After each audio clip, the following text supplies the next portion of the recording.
You're listening to DraftKings Network.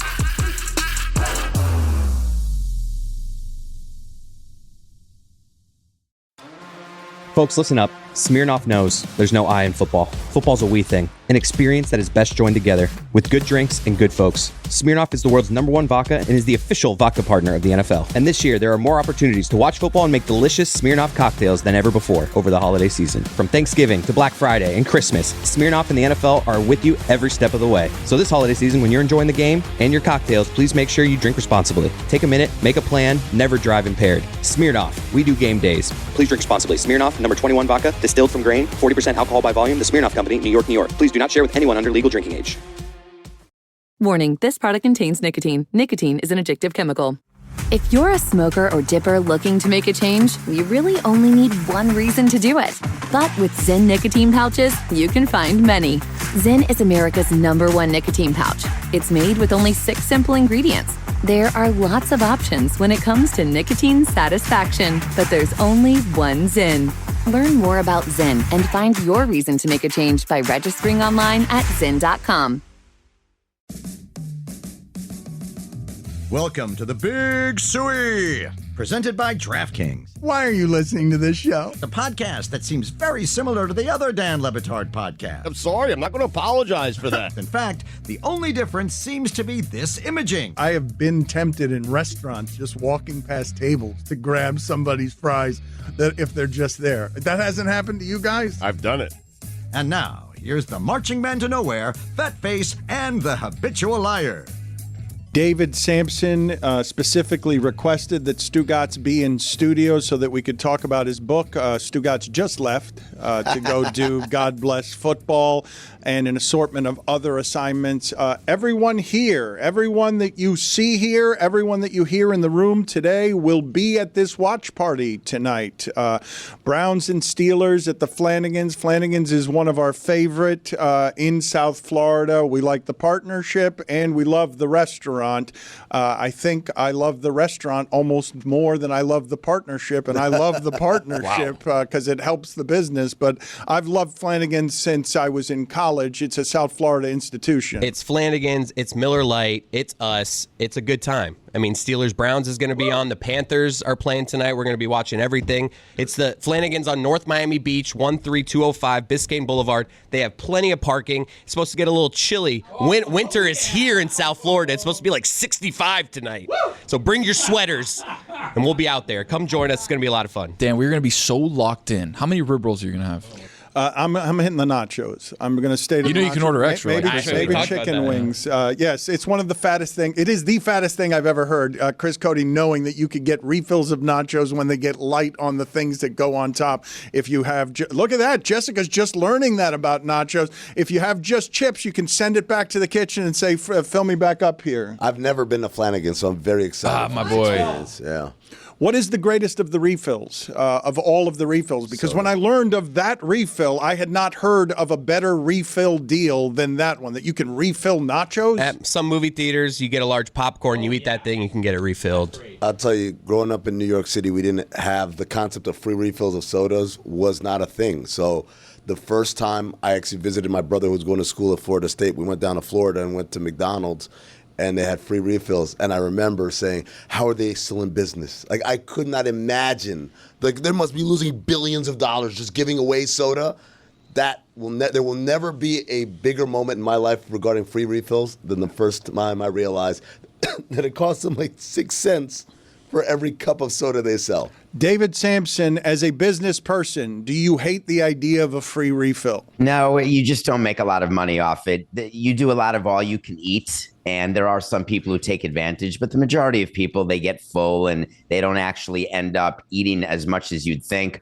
But when you do those deals inside stadiums, it's the teams that actually pay for it, not the concessionaire. They keep their margin on all the food and they keep track of it. How about the all-you-can-eat buffet? How do you feel about that as a business proposition? I used to feel better about it. I don't engage in them. My first time in Vegas was the first time that I saw that at 21 years old. and the concept of a $9.99 all-you-can-eat buffet, I was never the biggest guy, so it didn't mean anything to me. But I love the ones. My favorite from childhood was a restaurant called Ground Round, and that's a restaurant in Wisconsin, maybe everywhere, I don't know. And you only had to pay your weight, and they had a scale. And if you got on the scale and you were a certain age, so I'd be like, for 60 cents, my family would take me there to eat. Put it on the poll, please, Juju. Do you like or have you heard of the restaurant Ground Round? And also put on the poll, do you love an all-you-can-eat buffet? Your problem with the all-you-can-eat buffet is just hygiene, right? It's other people being able to sneeze near your chicken. Yeah, I'm not a big fan of how that works. COVID was actually great for the buffets because it mostly got rid of them, though it's beginning to happen again. And there'd be ways where you had your individual utensil. I don't love everyone using the same utensil, and I don't love sort of the sanitary conditions that surround buffets. So if I can avoid them, I do. And I do. How about the rest of you? How do you feel about a buffet? Do you guys like a good buffet? I'm a big fan, obviously, of a good buffet. I love a buffet, obviously. When I get to a sushi buffet, I never know. When I take like the little tongs for one sushi roll, can I just use that same tongs for until I'm done? I'm going to go to a couple sushi rolls. There's one at each one, and I feel like it's inefficient to put the thing down and grab the other tong. I'm just going to take one tongs. I'm going to do my business, and then I'm going to put the tongs back at the original little tray that it was on. There's so much buildup on those things when you grab different sushi rolls because obviously everything is topped with different things. All of a sudden you have the one that you see everybody use that has all the residue from all the other sushi rolls on them. Dan, to be honest, okay, I used to like buffets, but now me dan asco. Really? Yeah. Why? Because one time I was at an all-you-can-eat place and I was looking around and I was like, what am I doing? I know what he said there, but Roy doesn't know. So asco. Disgust. It gives him disgust. The rest of you, Amin, how do you feel about a buffet? Yeah, I'm not really big on it. I always feel like it's not bang for the buck, especially buffets. They're no longer $9.95. But that's all they are is bang for the buck. You make it bang for the buck. It used to be, but now, if you those Vegas buffets, it's like $49, and I'm like, I don't want to spend $49 for food that's not that great. That's the other part of it is the food is not great. It's just a lot of it, as much as you can eat of it, but it's not well prepared, well done, well seasoned food. So I'd rather just spend the money on a meal that's going to fill me up rather than have all I can eat of something I don't really like. I used to be, especially in college, but now I have a wife and child, both with food allergies. So what Chris was talking about, using tongs on different he's places, spreading food allergies. It's terrible. His inconsideration spreads to others. If you've got a nut allergy or whatever, and shellfish, one of your sushi rolls is pecan encrusted or something, you've got a real problem on your hands. If you have a shellfish allergy, okay, I'm not creating your problem here. Why are you at this sushi buffet? Because there's sushi that doesn't have shellfish in it. Samson, what did you have to offer us that Stugotz would have needed to hear as it related to his book sale? Next week is going to be our big push for the book. We're going to try and make it a New York Times bestseller. We believe our audience will make it a New York Times bestseller. What are you laughing about? That would be the ultimate in the Roar versus Reach debate. If Stugotz is a bestseller and somehow you haven't gamed the system and it really is through sales that you didn't do yourself, then that will be your number one accomplishment. Forget 20 years partnering with him. If this book is a New York Times bestseller, it is an affront to authors everywhere. What's funny about that is I got a text from him the other day, okay, and fourth on the list in the category of sports writing was the author that we had on last week for Best American Sports Writing. The best all over the world, not just America. Well, I guess it is America. But the best sports writing from the entire last year is chronicled in one book, and it was at number 4. And Stugotz showed me the picture of that at number 4 and him at number 1 in the sports category. And he's like, best American sports writing, my ass, was what the text was. Here's the thing about those rankings. You have to understand how it happens. That's like when a new podcast comes out, all of a sudden it'll be high in the rankings, but it hasn't had a lot of episodes and it doesn't have a lot of cumulative listeners, but that's part of the algorithm. And I thought, and I may be totally wrong, that New York Times bestseller was a very simple equation. It was actually based on just sales. So if you're telling me that the newness of a book would make it a bestseller and that's a factor in that list, that is new information to me. Guys, it's all about a breakfast buffet. an omelet station at a breakfast buffet in particular, where you don't have to just scoop all of the scrambled eggs that everybody else is going to, so you can get your customized omelet and then just whatever sides you want. That's the best buffet. That's my least favorite of the buffets. Really? The breakfast buffet is the least favorite for Even me with the of omelet all- station? I don't love in general breakfast as that's my least favorite meal as well among the meals. Like, I'd rather have a lunch buffet and I'd rather have a dinner buffet.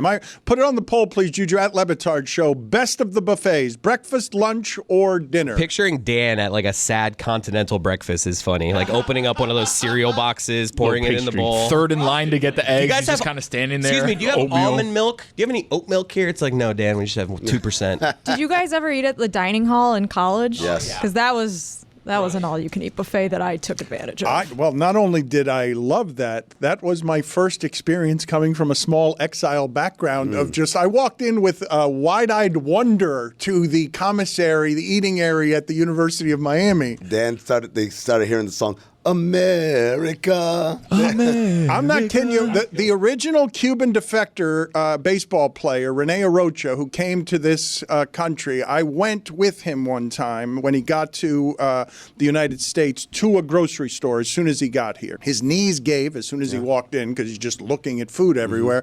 And then he goes to buy something for himself because it's got a happy kid on the can smiling. And I'm like, that's dog food. You shouldn't have that. And he looks at me and he's like, you guys have food for your dogs here? Like, he was totally confused by it. That was me in the University of Miami commissary. Like, I'm just looking around and I'm like, I can have cereal whenever I want. I can just come in here and grab cereal. The meal plan just has perpetual cereal. So when you went to the Rathskeller, the whole world opened up for you. Well, no, the Rathskeller is the campus bar. This is exactly. It also opened up for me there because that was my first experience with liquor of any kind because I was not a bad kid in high school, so I didn't do any of that stuff. All boys. Judgmental, Jesus. I was 35 years old. Well, it is illegal. Who cares? Not in Wisconsin.